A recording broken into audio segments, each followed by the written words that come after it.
just getting ready for stream, as I usually do in the mornings. I mean, sometimes I get ready with you guys on stream, but more often than not I get ready ahead of time because I feel like if I get ready on stream, most of the stream turns into like a chatty get ready video. But anyway, with that being said, I was spending my morning, I'm really late to stream this today. I'm late to stream because I was spending my morning replying to your wonderful, sweet, super kind comments on my apology video, which a lot of you also agreed seemed a little bit like it wasn't necessary, but totally appreciate and understand my desire to do that video, which is a very well overdue, extremely overdue video. This is all the, things I'm apologizing for, instances that happened, 3 years ago, but I still felt the need to do it. And anyway, one of the comments in there, like literally just one comment, was completely unrelated to the video, as they usually are, and it was just someone saying they haven't watched my videos since I lived in Japan, like most people, totally understandable, and just saying I look completely different, sad face, did you get surgery?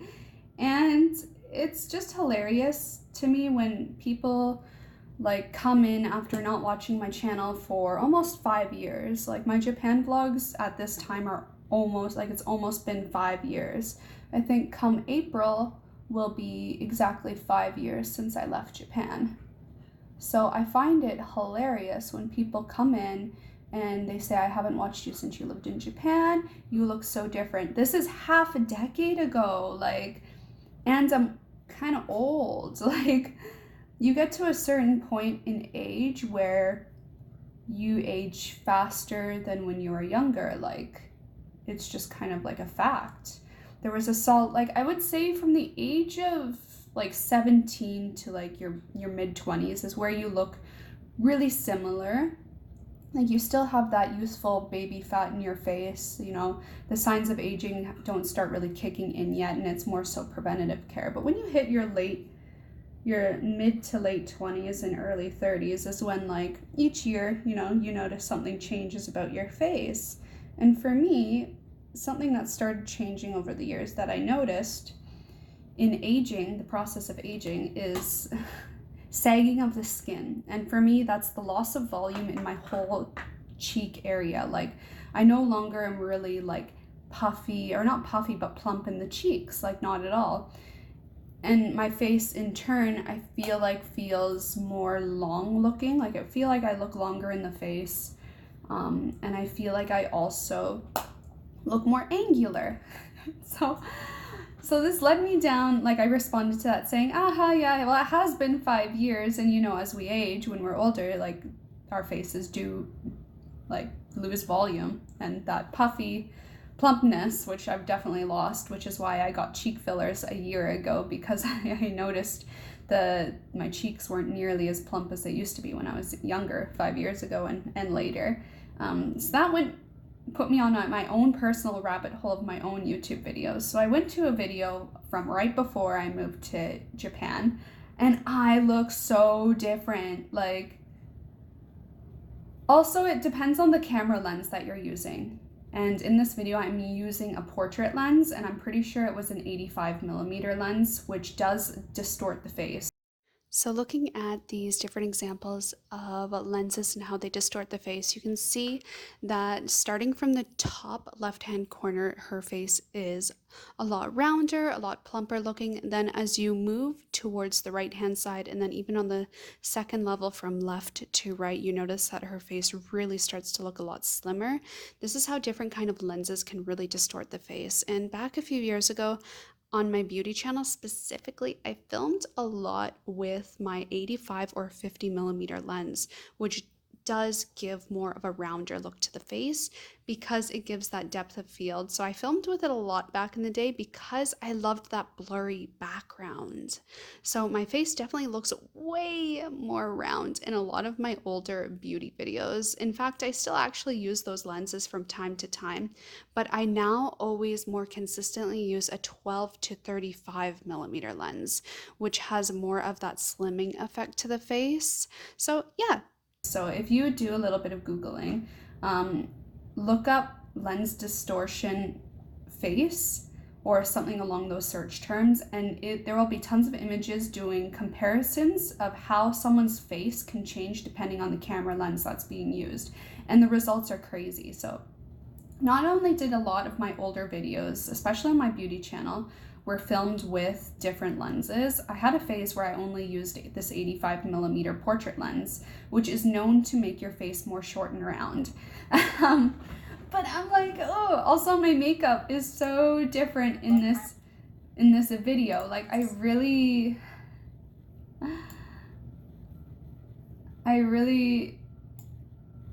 let me find a freeze frame that isn't like hideous, but I look so different. But again, this is 6 years ago. This is filmed in, wait, I don't know, is it 5 or 6 years ago? This was filmed in 2016 of January, and I'll show you guys. Like, you can tell it's me, but like, my face looks much more round and short. Work done while in South Korea. So before we jump into this video, I want to share with you guys the list of other cosmetic videos that I have done about cosmetic work in South Korea. So the point that I'm trying to get at by talking about this in the vlog is that yes, I totally agree, I look super different. And I know the reasons why, and it's not like there's really a secret to it. So that's why I kind of get like when people comment stuff like this, because it's not a secret, you know. Not only are these videos really old now, but at the same time, I have done work to my face and I've never not shared it. Like I have a video timeline of each procedure I've ever done, starting from when I lived in South Korea. So I just kind of like, I feel like I laugh a little bit to myself in like, well, yeah, of course I look different. I hope I look different. That's the goal, you know, when people come and try to like, it almost is an attitude to these comments that is kind of trying to expose me, you know, and I'm just like, there's no secret. Yeah, I've always made videos about it. You just probably missed them or haven't looked for them and are just trying to expose me in the comment section, but it's not really exposing me because I literally have a playlist dedicated to every single procedure I've done. So I'm happy I look different. I'm happy because I feel like personally I look different in a good way. I'm happy with the results I've gotten. So the things that are different in my face compared to this video is my eyebrow shape. This was when I was still really styling my eyebrows in the method of me plucking them. So I was plucking off, or not plucking, but I was shaving the arches so that they matched, so that they were symmetrical. And I also was still keeping like a really thin tail, but the bulk of my front half of my eyebrows was my natural eyebrows. Also, the makeup style on the eyes is extremely different than what I normally do in this video. This is a very like Yaru meets like Korean heavy makeup look on the eyes that I'm doing. I'm doing a very like slanted down eyeliner that's not really extending of my eyes. Well, for the past few years, I've been doing a long straight-ish eyeliner. So the eyeliner in this video is very short, which makes my eyes look more circular. I'm also wearing circle lenses, which enlarge the iris area, the colored area of the eyes. So that also makes the eyes seem larger. The contouring of my nose is very different. This was before, in Japan, I started doing this contour method where you put contour right here, like you make a line across the top of your nose and it gives you more of a button look. I also started contouring under here on my nose, which I didn't do in this video. So literally it's just 2 straight lines down here and that was it. At the same time, this is also before I had my nose job, which in reality was a tip refinement surgery, which was very mild. Most of you didn't even notice the difference, but it did make a difference nonetheless. Although very mild, it still makes a small difference, you know, a change to the face. This also is before I had any filler in my cheekbones, which I didn't need. My God, my cheeks were so plump and high. Like, no wonder I look different. Like, that's the first thing I noticed when I put on this video. I was shocked. I was like, wow, I lost so much volume in my face. Like, over the past 5 years, I have aged. Like, my face is so round, so plump, so juicy, and now it's like it is sunken. It's like, I'm not old looking, I don't look old, but there is a clear loss of volume in my face. And even at the time of this video, I weigh the same as I do now. Like at this time of this video was a phase in my life where I was consistently floating around the weight of 108 to 112 pounds, which is where I'm at to these days. Actually, that's a lie. I'm actually weighing a little bit less right now. I float between 108 and 106.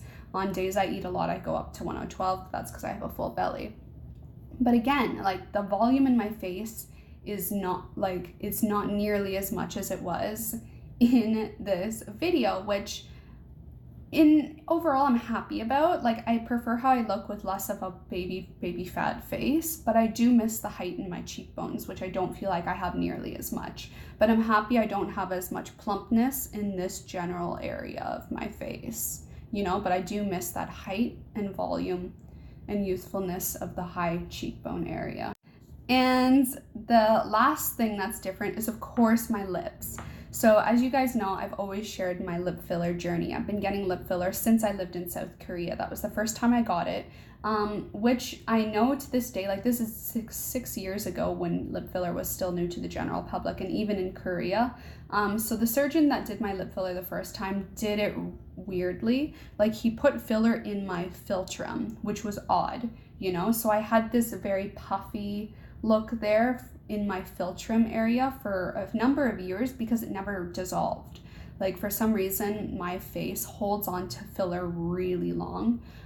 So when I dissolved my lip filler, I did 3 rounds of dissolving to get it all removed in the past 1.5 years. Like the first thing they targeted was my philtrum because the filler that he put there was still there from 6 years ago or 5-6 years ago, which is insane. So I've had a lot of lip filler over the years, and I've had a lot of different people doing my lip filler over the years, and of course remnants remained from each nurse injector or plastic surgeon. So even though a lot of it did dissolve on its own naturally, which it does over the course of time each year, remnants still remained. So yeah, my lips definitely changed over the years, and having lip filler for 6 years definitely gives a little bit of a stretching result, which I'm happy about. Like I'm pretty content with the results. Like I have no lip filler in my upper lip. I might have a little bit of remnants remaining in my lower lip, but when they dissolved it previously, they said there really wasn't anything left there. I feel like there is a little bit left there, but I'm happy with the slight fullness I have. But overall, I've always had a bigger lower lip than my upper lip. And yeah, so like, yeah, my face has changed. And it's no secret, you know, it's been 6 years, it's been 5 years since Japan, and I'm 28 and I'm going into my 30s soon, and I'm not gonna look the same as I did when I was 21, 22, you know, like this is a huge time gap, right, of my life where I'm no longer going to have that plumpness that I had back when I was living in Asia, because I was really young then. I was in my early 20s, you know, I was still just out of my teenager phase, you know, I'm no longer a teen.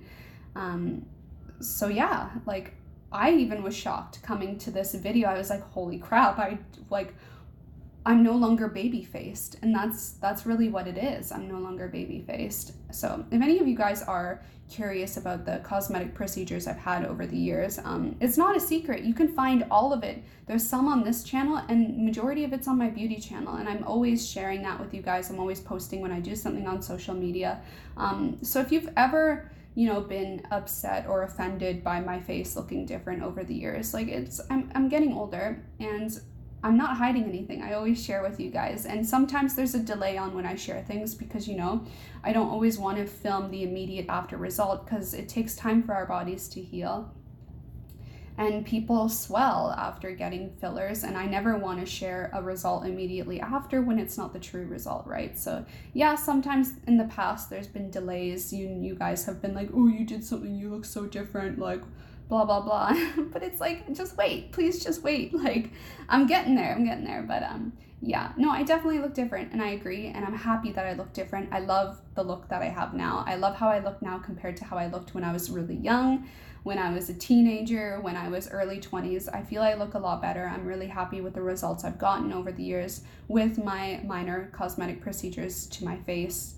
most of them being, of course, non-permanent. So if I ever get tired of it, I can always dissolve it. But I think it's something that's not going to happen, because in the next few years, you'll probably see me getting cheekbone filler a little more frequently, considering I've lost so much volume in my face due to aging.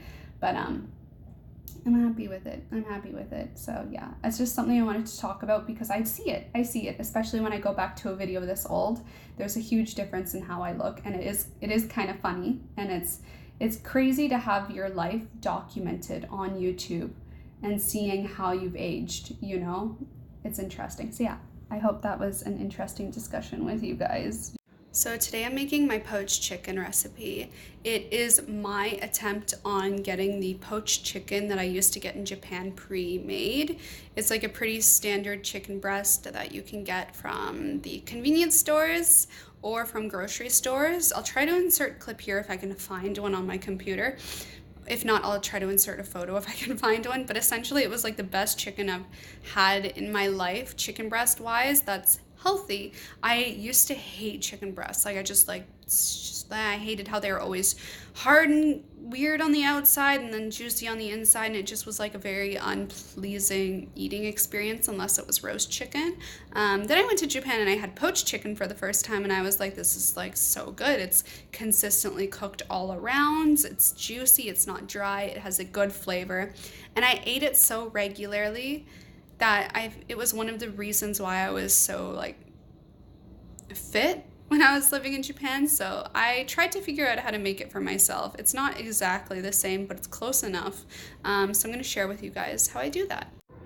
All right, so I take my pot and then I put a generous amount of salt in there.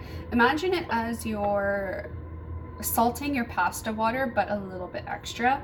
Then I take minced garlic and I add a generous amount into the pot as well. I'm making 2 chicken breasts today, so I'm going to do a little more than usual. So that much, maybe a bit, like double it maybe, yeah. No, it's a little too much, maybe a little less, yeah. It's good. Into the pot it goes. A good amount of lemon juice. I'm going to be using up the rest of the lemon juice that I have in here today. So it's not much, it's maybe like a 1/4 cup's worth.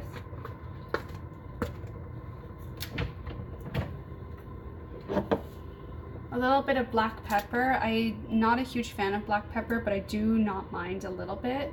So a really small amount, like a dusting of it. You can use bay leaves and other kind of leafy green herbs. I prefer something light like parsley. Should we add dill? I think we should add dill. I would say there's about just under a tablespoon worth of parsley, dried parsley in there. Fresh is better.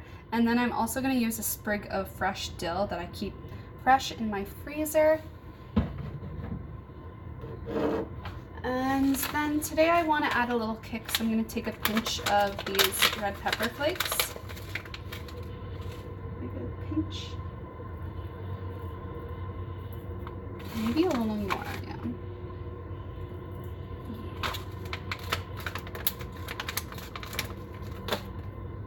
That garlic smells so good.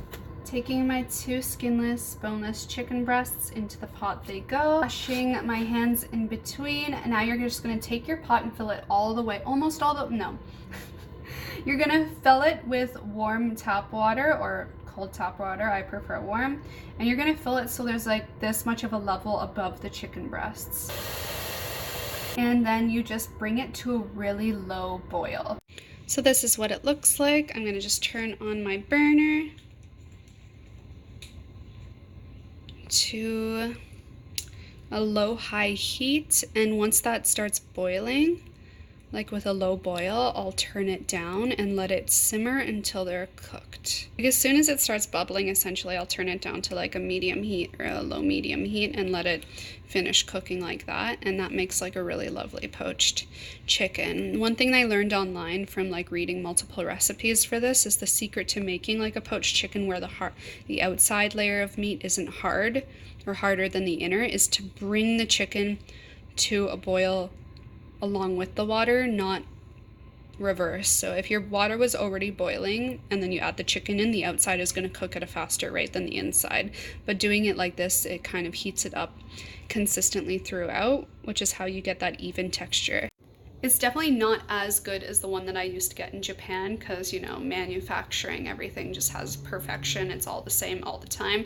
But this is the closest I can get, and it really is so great just eaten on its own as your main meat with anything else like a baked potato, beans, veggies, whatever. Or how I love to eat it more often than not recently is by shredding it once it's done and adding kewpie mayo to it and turning it into a chicken salad sandwich, or even just chicken salad on the side. Like, of course that makes it less healthy, but like.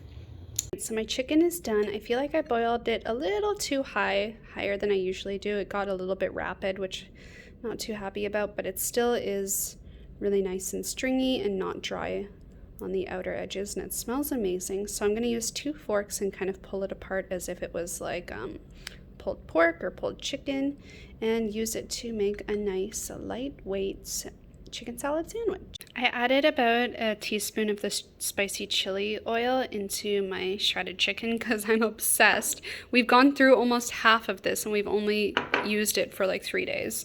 And then I'm going to add a generous amount of kewpie mayo. I no longer buy Western mayo. I only buy Japanese kewpie mayo because it changes your life. Everyone I make try this gets addicted and never buys any other mayo. I swear, if you haven't tried Japanese mayo, kewpie mayo before, do it now. You will not regret it. 1, 2, 3, 4, 5, 6. I usually count to 6 while squeezing, and then mix it up. And there we go. So I usually use about, I usually use about half the chicken breast, like 1 chicken breast, and the other half I save for later or for my boyfriends. Top it off with a few capers because I love them. Not too much though, just a few because they can be quite bitter. And then also a sprinkle of nutritional yeast. I don't always do nutritional yeast, but I like to add it because it tastes a little bit like cheese and it adds some nice B vitamins to it. And it's so good. I mean, it would be great with leaf lettuce. Oh my god, I do have leaf lettuce, damn it. I don't feel like rinsing it though. Anyway, it's great with like spinach or leaf lettuce, but too lazy. Thanks for watching today's vlog, you guys. Do make sure you subscribe for weekly vlogs of my life as I live in Toronto, Canada. And of course, check me out on my other social media channels such as Instagram, where you can find me posting every single day there. Thumbs up this video if you enjoyed it, and I will see you guys next week. Bye!